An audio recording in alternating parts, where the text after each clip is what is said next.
అది పునరుద్ధరిస్తూనే ఉన్నాడు. గత ముక్కడు 10 సంవత్సరాలు పునరుద్ధరించిండు, ఏ వచ్చి ఏ పునరుద్ధరిస్తున్నాడు.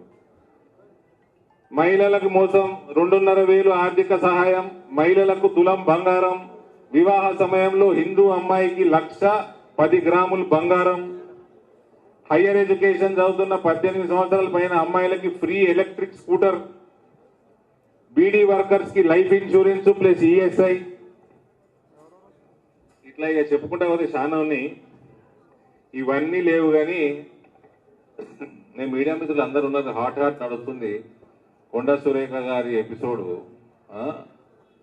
ఇది ముఖ్యమంత్రి కార్యాలయము అందరు ఎమ్మెల్యేలకు, ఓళ్ళు ఎమ్మెల్యేలు రేవంత్ కి సపోర్ట్ గా మాట్లాడడానికి సిద్ధంగా లేకపోతే కొండా సురేఖమ్మని తిడుతుంది కట.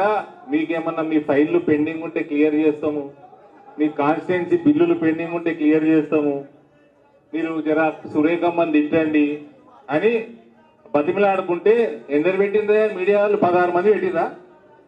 80 మంది ఉన్నారు ఎమ్మెల్యేలు, అలా 16 మంది పెట్టిండ్రు.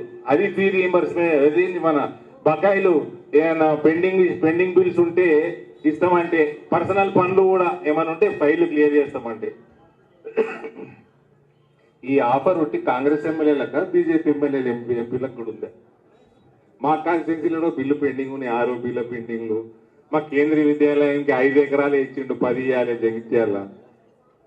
మాకు కూడా ఉందా ఆఫర్? ఏమండి వేం నరేందర్ రెడ్డి గారు చెప్పాలి, వేరే పార్టీ వాళ్ళకు కూడా ఉందా? సురేఖ గారిని దిగితే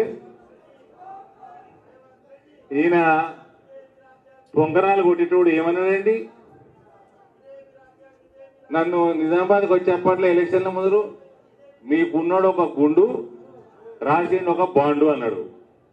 ఈడొక తొండ, ఈ నెత్తి నిండా ఉంది పేట. పోయిండు ఏది లింగులీట్ కానీ పిల్లగాళ్ళకి టికెట్ ఉండదు కదా ఫ్లైట్లో, హాఫ్ టికెట్. ఆ హాఫ్ టికెట్ పోయిండు. ఆడ పోయి ఎవరెవరు కలుస్తున్నాడండి ఈయన? దేశ వ్యతిరేక శక్తుల్ని, దేశంలో మత కలహాలు సృష్టించడం కోసం, లా అండ్ ఆర్డర్ చెడగొట్టడం కోసం, దేశంలో చాలా ప్రాంతాల్లో రైట్స్ చేయించడానికి ఎవరైతే ఫండింగ్ చేస్తా ఉన్నారో, ఎటువంటి సంస్థలు ఫండింగ్ చేస్తా ఉన్నాయో, దేశ వ్యతిరేక శక్తులు, యాంటీ నేషనల్ ఎలిమెంట్స్ ని ఇండివిజువల్స్ కి అలవాటు పోయింది. మాయా ట్యూడర్, ఫైసల్ దేవ్జీ, జోరాన్ మమ్దాని,